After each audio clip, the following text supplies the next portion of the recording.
let go and let them. It's my heart's desire that today's message supports you and me, because we always write them for ourselves as ministers, in feeling the relief in the release of letting go and surrendering to Spirit. So when we don't let go, often the ego has the pedal to the metal. And we have to realize that and make a decision to put Spirit in the driver's seat. Now, why is that important? What is in it for you, audience, and those on Zoom, if you want to type something in? What's in it for you to let go?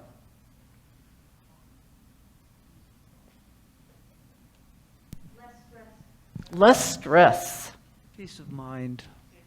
Peace of mind. Peace of mind. Freedom. Releasing chains that bind me. I'm sorry, I couldn't understand. Releasing chains that bind me. Release the chains that bind us. Absolutely. Clarity. Well-being. And how about what Catherine sung about? Letting go, the only thing harder than letting go is holding on, right? I remember that old Rolaids commercial, which really dates me. How many, I won't ask you how many remember it. But it said, how do you spell relief? And of course it said Rolaids, right? Well, the way I spell relief is R-E-L-E-A-S-E. Release. The relief in the release. We sang about it. No more struggle, no more strife. You know? Letting go, let Spirit run my life. I was inspired to give this message, or to write this message, by Reverend Kathleen. While on a walk quite a while ago, I don't even know, it may have been before, I don't know if it was before I had decided to retire or after, but we were taking a walk and she said to me, I've decided to let go and let them. And I replied, there's a message in there, and here it is. So now that my retirement is almost here, I've had to really look at the reality of retirement and the reality that I have to let go and let them. So Catherine and I both found that same quote, the only thing harder than letting go is holding on. Because back to the old Rolaids commercial, relief is spelled R-E-L-E-A-S-E, release. So I want to invite you on Zoom and here in the audience, just tighten your fist as tight as you can. Feel your nails maybe digging into your palms. Now, let go and feel the relief in the release. Isn't that so much better than holding on? So as it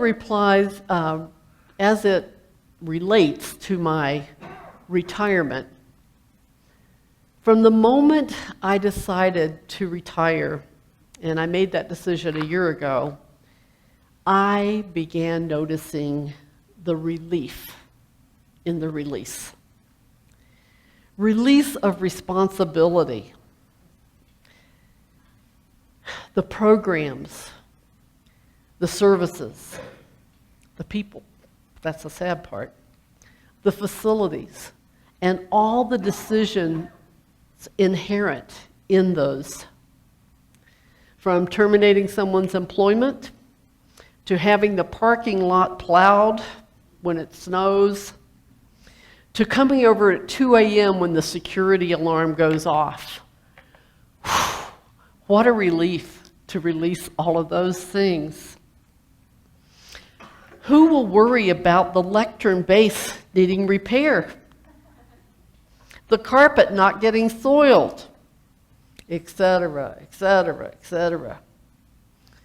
feeling the relief in the release as I put it all on the don't know altar, realizing it's no longer any of my business.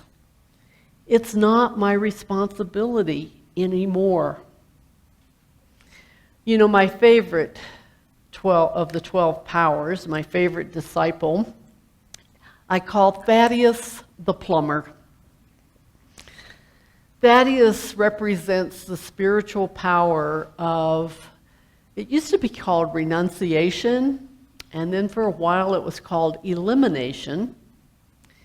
But when they tried to get a donor to buy a sculpture for the meditation garden around the temple at Unity Village, a 12-power meditation garden, nobody wanted to sponsor the power of renunciation or elimination.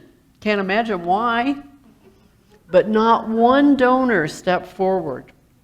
So the development team used the other term, more recently used. Sometimes we have to let go of our old terms, you know, and they changed it to release, and it was snapped up immediately. So now there's a sculpture for each of the 12 powers around the tower at Unity Village. In Revealing Word, Unity's sort of dictionary of terms, Charles Fillmore says, or wrote, elimination is a letting go of old thoughts in order that new thoughts may find a place in consciousness. And I can't pass up the opportunity of helping you understand. If you don't understand, that's what New Thought is about. It's not New Age. New Age is fine. But New Thought represents having new thoughts in consciousness to replace our old thoughts. So I thought I'd paraphrase it. Why not? Release is letting go of Brendalyn doing it in order that new ways may be revealed in the consciousness of others. I remember very early in my spiritual leadership of Unity Santa Fe, I don't often pray on my knees, especially since the kneecap broke. But anyway, I remember getting down on my knees and praying, God, if you want this ministry to succeed, you're going to have to send me the resources needed, the people, the money, the wisdom. And you all showed up. Whether you showed up back then or 2 days ago, you showed up. I think of Carolyn and all the work she put into transforming this building from a Middle Eastern grocery store to a sacred sanctuary, and so many others that through their sweat equity, which is kind of what we call sacred service, have been the village that has been Spirit sent. And then there was a time while we were still at the Women's Club when I had to deal with my lifelong fear of having to do everything myself. And I know, Jerry, you remember this from board meetings when the board was saying, we want to grow, and I had to get in touch with, I was so afraid that meant I had to do it myself. And the board assured me I had their support. But see, I had the story of the little red hen, not Henny Penny, not about the sky falling, but the little red hen. You know, the one that nobody would help. You know, no matter how many times she'd ask, it was not I said the pig, not I said the dog, not I said the cow. And I lived the syndrome of the little red hen so much of my life. And I want to thank everybody who has proved that fear to be unfounded. Then there was my fear of failure. And I remember I had a coach at the time. He was someone in the congregation, Roger Edwards. And I said, you know, one of my colleagues told me if I really want us to have a building and for this place to succeed, then I have to put out my vision and I have to put it out there every Sunday. And I'm not comfortable doing that. And he said, why aren't you comfortable? And I said, well, what if it doesn't happen?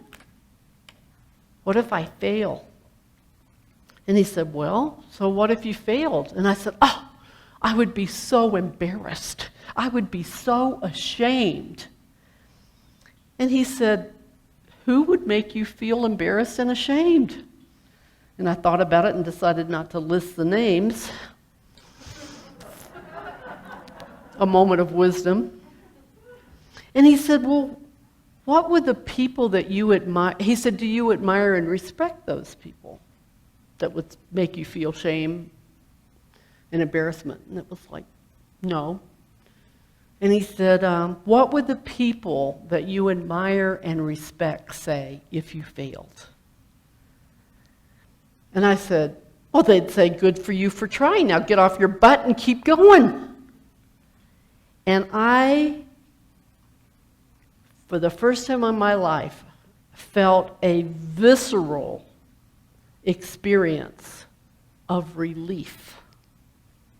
A visceral shift that was palpable in my body when I just accepted that people would support me even if I failed.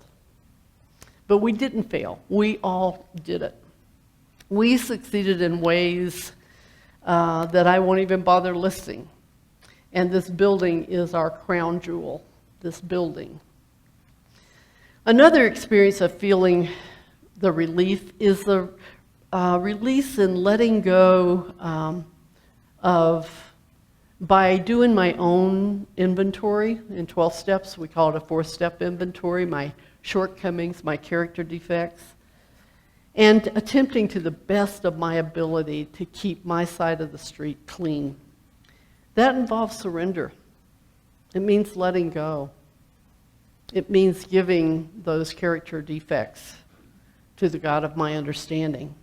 Even when I have judged that other people haven't owned their part. You know, that's not my business. That's God's business. That's their business. So as my North Carolina relatives say, I leave them to heaven. I had a conversation with my new spiritual teacher, Shenzhen Young, a couple of weeks ago in his home practice or life practice program.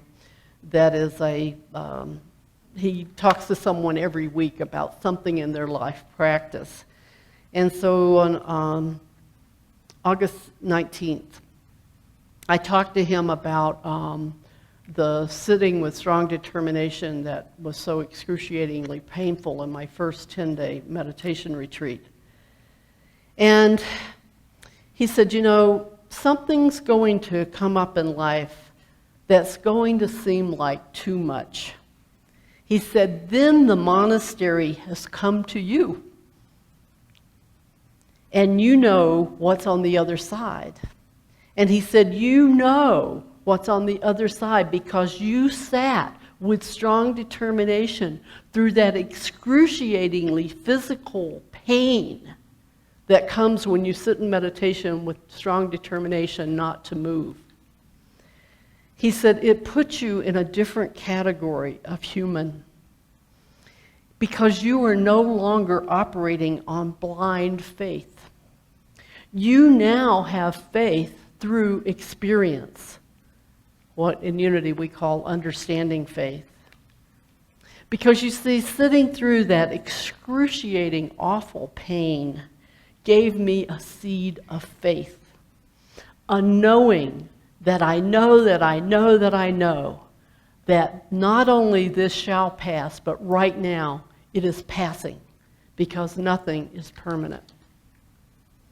He also pointed out that life will force you to have those experiences again and to realize that the purification that happens when we can sit through what is and let go of trying to control it is proportional to the severity of the challenge.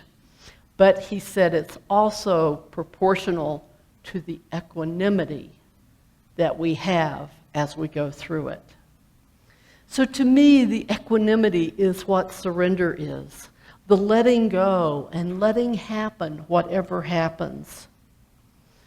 In my spiritual direction session with Robert Brummett yesterday, we talked about equanimity with letting go of control by remembering that life is unfolding perfectly, exactly as it is, no matter what No matter what's happening, whether I can see it with my human eyes and through my ego lens, doesn't matter. Life is unfolding perfectly. So, I'm ready. I'm ready for the relief and the release. I'm ready to let that relief wash over me, in me, through me, as I totally and fully surrender, knowing half measures avail me nothing. I'm ready for the relief in the release, the freedom from so many daily, weekly, monthly, annual to-dos. I'm ready for the relief in the release and the freedom to focus on my personal to-dos as a priority, including rest, recreation, travel. Wow, I'm going to be free to be on vacation, doing what I want to do and not doing anything I don't want to do for the rest of my life. I'm ready to fully immerse myself in my recently discovered passion for unified mindfulness, including connecting with colleagues and trainers on a deeper level. I am so ready to teach what I want, read what I want, like novels. What a novel idea. There's a Zen Buddhist parable very similar to the story I told as an opening joke about Jack, with a very different ending. It seems a monk was traveling across a field and he encountered a tiger. He fled, the tiger chasing after him. Coming to a precipice, he caught hold of the root of a wild vine and swung himself down over the edge. The tiger sniffed and snarled at him from above. Trembling and hanging there, the monk looked down to where far below a second tiger was waiting for him to fall, to eat him. Then, out of a crevice in the cliff, 2 mice appeared, and little by little, they started to gnaw away at the vine. The monk noticed a luscious strawberry near him. Grasping the vine with one hand, he picked the strawberry with the other. Delicious. How sweet it tasted.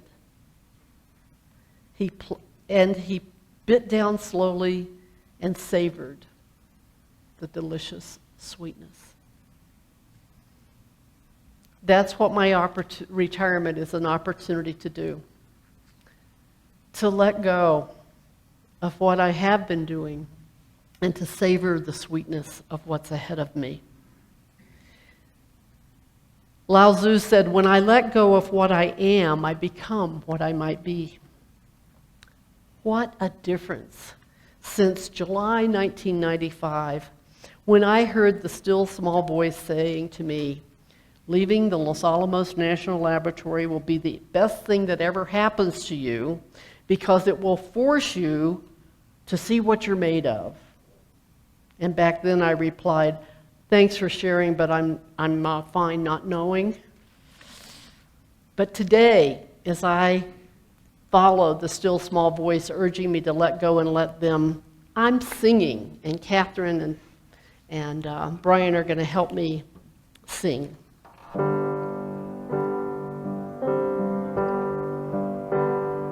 Get ready, my soul. I'm diving in. Get ready, my soul. I'm diving in to the deepest kind of love, to the sweetest kind of life. Get ready, my soul.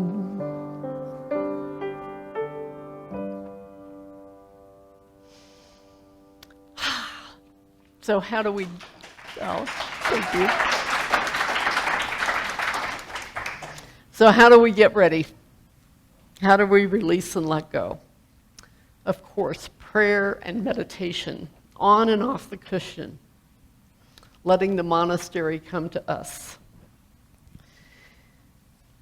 So I want to invite you to dive in deeper, maybe on World Day of Prayer, even though the sanctuary there won't be anything happening in the sanctuary. Maybe dive in deeper into your prayers on Thursday, World Day of Prayer. I remembered my first vision quest when I was out in the wilderness for 4 days alone with no food, just for some gallons of water. And it was World Day of Prayer. And I spent the whole day in prayer. It was wonderful. So through the past almost 27 years, I have often reminded myself and you that I am not Unity Santa Fe. We all are. And now I'm taking the we out of the statement by changing it to you are Unity Santa Fe. In my morning pages yesterday, I wrote, "Well done, good and faithful servant."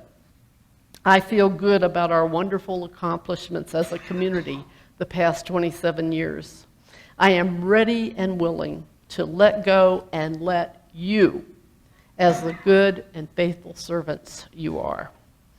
So your call to action today is to be all Unity Santa Fe needs you to be. To paraphrase John F. Kennedy, ask not what Unity Santa Fe can be and do for you, ask what you can be and do to express the welcoming interspiritual community you are on a grander scale than ever before. And let's begin doing so in a sacred time of shared prayer.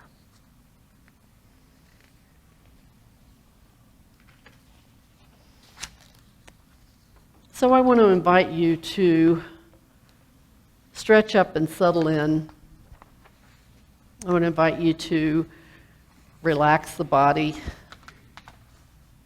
clear the mind, and open the heart.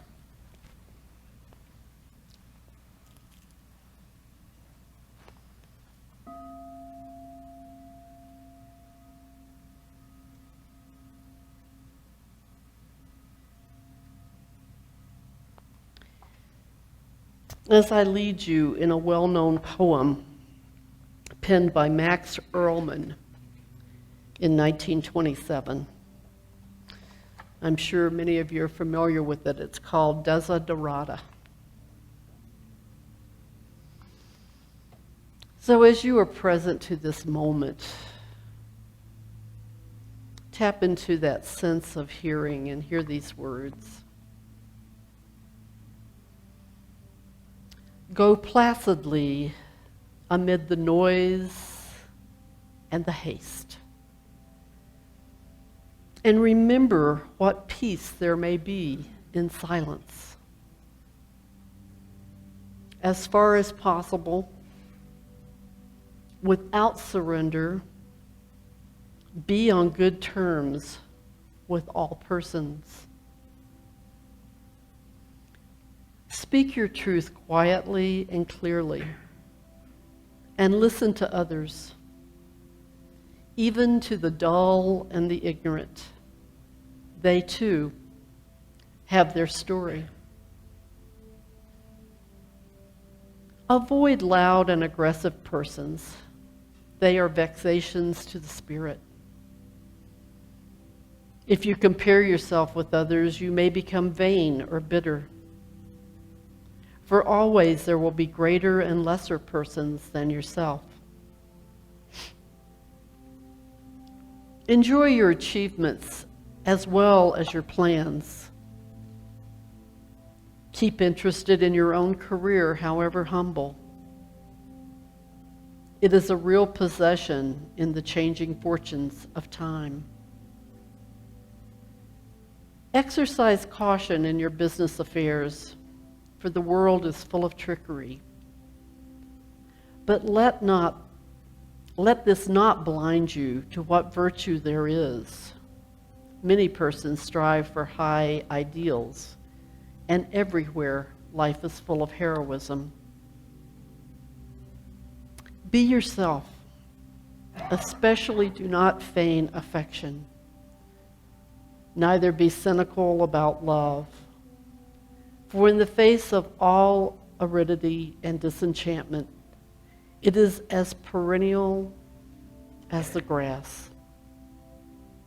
Take kindly the counsel of the years, gracefully surrendering the things of youth. Nurture strength of spirit to shield you in sudden misfortune. But do not distress yourself with dark imaginings. Many fears are born of fatigue and loneliness. Beyond a wholesome discipline, be gentle with yourself. You are a child of the universe, no less than the trees and the stars. You have a right to be here.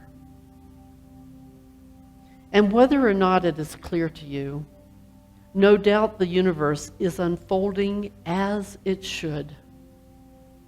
Therefore, be at peace with God, whatever you conceive God to be. And whatever your labors and aspirations, in the noisy confusion of life, keep peace in your soul. With all its sham, drudgery, and broken dreams, it is still a beautiful world. Be cheerful. Strive to be happy in the silence.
As we gently bring our attention back to this time and place, feel gratitude in your heart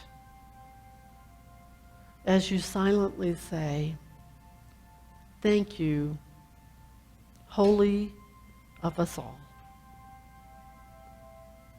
that I keep pace in my soul by trusting the experience in each moment, knowing the universe is unfolding as it should, whether or not it's clear to me. Thank you, Holy of us all, for striving for the relief in the release. Thank you, thank you, thank you, that it is so and so it is. Amen."